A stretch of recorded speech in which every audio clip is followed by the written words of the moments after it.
So, Nottingham Forest 2, Manchester United 2. I ain't gonna lie. Since that full-time whistle's gone, I've been dejected.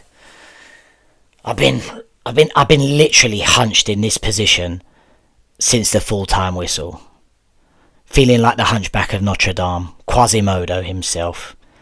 You know, for anyone who's watched that, he looks out into the world with hope, in belief he can be part of the real world. But deep down he knows he's fucking ugly and he won't be accepted. And he's got the biggest hunchback there is. That feels like Man United right now. I got this optimism, you know. I had this optimism. If we won today, going into the Tottenham game, it put us in really good stead, and maybe a fairy tale was on. But what was I thinking? We are literally Quasimodo, and there's a lot of work to be done. There's a lot of work to be done. Look, we're going to review the game. We're going to talk about Sesco. We need to talk about Sesco. It's early days, but we need to talk about Sesco. We're also going to go through a bit of a review in regards to its 10 games in. A while back, I said 10 games. If this manager does not have more points than games, get rid of this fella. Get rid of this fella ASAP. So we're going to look into that and see where we're at with all of this. But first, I want to start with a video that I saw this week. And it's part of the reason that I was feeling so optimistic. I'll tell you one thing about this manager. You can really relate to him. I can anyway. I can really see what he's going through. I've said this a few times now. I've never once questioned how much he's trying and how much he's trying to do a good job and deliver for Manchester United. I've only ever questioned if he's capable. And the reason for that is not because I hate the guy. The results speak for themselves. It's been terrible. It's been absolutely terrible up until the last 3 games. And seeing this video that I'm going to pop up on the screen now, it was just like, oh my God, what a G. Let's have a look at this. Oh, Amorim! Yeah! Wow! Amorim, I support you! Oh. Picture, please. Ruben. Oh my God. Thailand support you, Amorim. Amorim. Bye. Oh, Amorim! Yeah! Wow! Amorim, I support Look you! at his face. Look at Amorim's face. Picture, please. Ruben. Look at his face. Oh my God. Beautiful. Thailand support you, Amorim. Bye. Mate, I had to put the sunglasses on. I'm happy to see it. I'm happy to see him like that. Here's what I can see, right? When I'm having long weeks at work, when my business is not quite where it needs to be, but I'm doing all the right things, I'm doing everything I can to get people signed up onto my retreats, to retain my clients, to deliver a good service. But it's just not going in the direction that I want it to. Honestly, mate, I will come home. I don't even want to talk to my missus.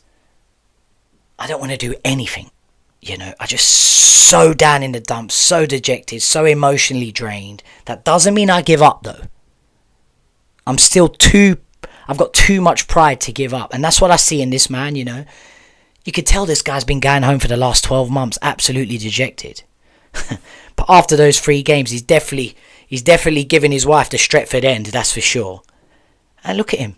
He's in a fantastic mood. And I saw that video. And when a man's confidence is high, when a man feels good about himself, when a man feels like, I knew it, I knew I was capable, I knew I could turn this ship in the right direction, he can be dangerous. He can be dangerous. And for those who don't know the story, I've told you this on this channel before, but I'll reiterate it again for those that have subscribed recently. His story at Sporting is the reason he got hired. Forget winning leagues and all these things. It's how he got to that point with Sporting. When he took over at Sporting, fans were going into the training ground, beating players up. Facts, mate. Not making this up, not exaggerating. They were not happy. Sporting were down in the dumps, similar to where United were when he took over. He got into Sporting, he got rid of a whole bunch of big name players that they had there, popular players, call it the bomb squad as we did at Manchester United. That's what he did at Sporting. Got his signings in, got a few players up from the youth academy. The rest was history. In his first full season at Sporting, he won the league. This is why he got the job. You see this and you see the journey up until now. It's been shocking. But forget today's game. Winning these 3 games in a row, I started to scratch my head and think, fucking hell. I don't want to say it out loud, but could he be doing the same job here? I've been thinking this fucking geezer's clueless. Could he be pulling off the same job here? Let's talk about the game today. 2-2 just left me absolutely dejected. When we went 1-0 up, I thought to myself, oh my gosh, fucking perfect. Get this second goal. Excellent. 4 wins on the trot. Head into the Spurs game. 5 wins on the trot. Do everything you can. 1 game at a time to win that one. We could be banging a fairy tale here. Momentum is a funny thing.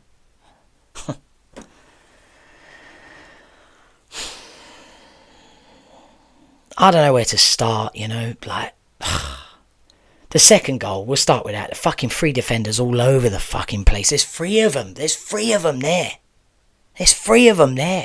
And still the ball breaks, conceding 2 goals back to back in quick succession. Oh my God. Let's talk about Ahmad.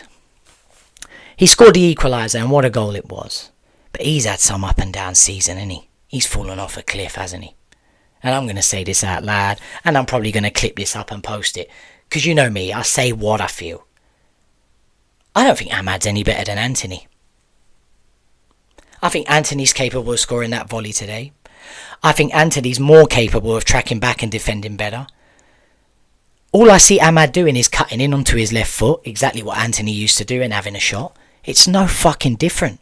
Ahmad had loads of chances to beat his defender and go to the line. He just doesn't. He always cuts in and passes in. It's Anthony. It's no different. Maybe I'm being harsh, but he has fallen off a cliff. I don't think he gives enough going forward. He's not good enough in his defensive duties. I know he played the ball in for Mbeumo against Liverpool, but Ahmad's not the one for me at the moment. He needs to improve a lot. But listen, I'll give him his fair dues. He scored a great goal to equalise and get us the point. But he needs to improve a lot.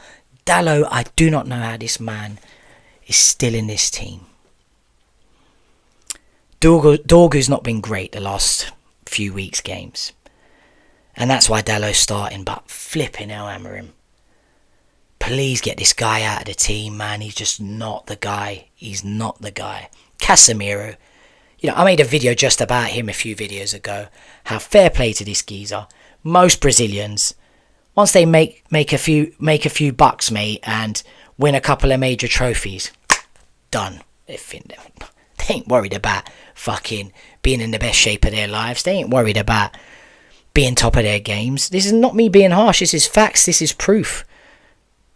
Look at Brazilian Ronaldo's career. Amazing, but it got cut short, right? Because they just have enough. Ronaldinho the same. So many of them.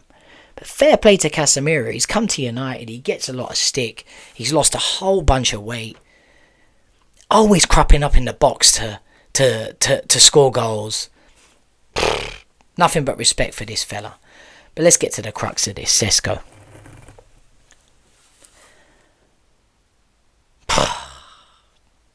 He had 3 good chances. Especially for someone that cost what he cost. He was close to 80 million, wasn't he? Am I wrong here? Guy's like 30 million more than Gyökeres is. I know he ain't having a blinder, but he still scores goals, whether it be with his fucking elbow, his chin, or whatever the fuck goals he's scoring. Sesco had 3 good chances at 1-0. You got to at least hit the fucking target with his chances. It's not good enough. We didn't get a midfielder because Wilcox believed we needed goals. So he got Sesco. Where are the fucking goals? It's not like this fella ain't getting chances. One thing I'll say I saw today is Cunha and Bruno, they're all starting to understand each other, starting to telepathically know where each other are on the pitch. And then the ball goes to Sesco. All that hard work undone. And you got Zirkzee on the fucking bench. So let's have it right. Let's do this. Who's better at holding up the ball? Sesco or Zirkzee? You can answer me this in the comments, but I'll answer what I think. Zirkzee. Right? Who's a better finisher? From what I've seen so far, Zirkzee. Who's got better link-up play? Zirkzee. Who's a better header of the ball? Fuck me.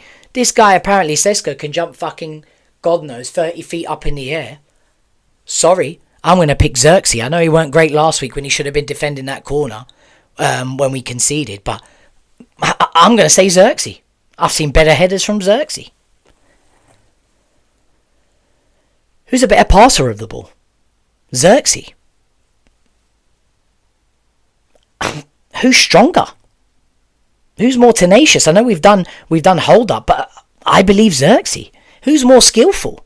I know that's in link-up play. I believe Zirkzee. I don't think Sesco's better than Zirkzee at anything. And I know it's early days. But he's not. He's not. And we've got Zirkzee on the fucking bench and played Sesco the whole fucking 90 minutes. I'm not blaming the manager here, but bring him on. Bring him on. Why did he not come on? Bring them on together. Fuck it. I know you're rigid with your system, but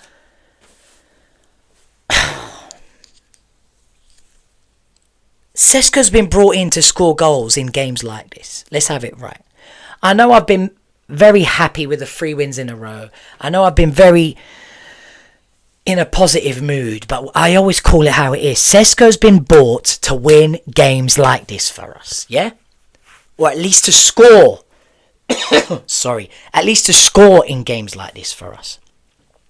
As far as I'm concerned, he had 3 good chances to hit the fucking target at least. And he didn't. His hold-up plays bang average. All the hard work that Bruno and Cunha do with their little feints, 1-2s here. Dare I say, even Ahmad play. Sesco fucks it up every single fucking time. He needs to improve. He's just lucky that Man United are so fucking...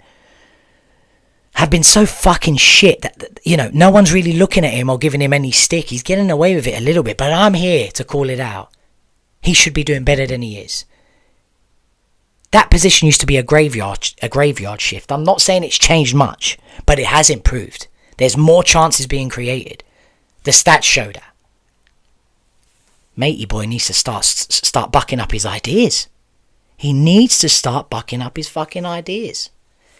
Had he earned his price tag today, we would have won the game. Score one of those chances, we would have won the game.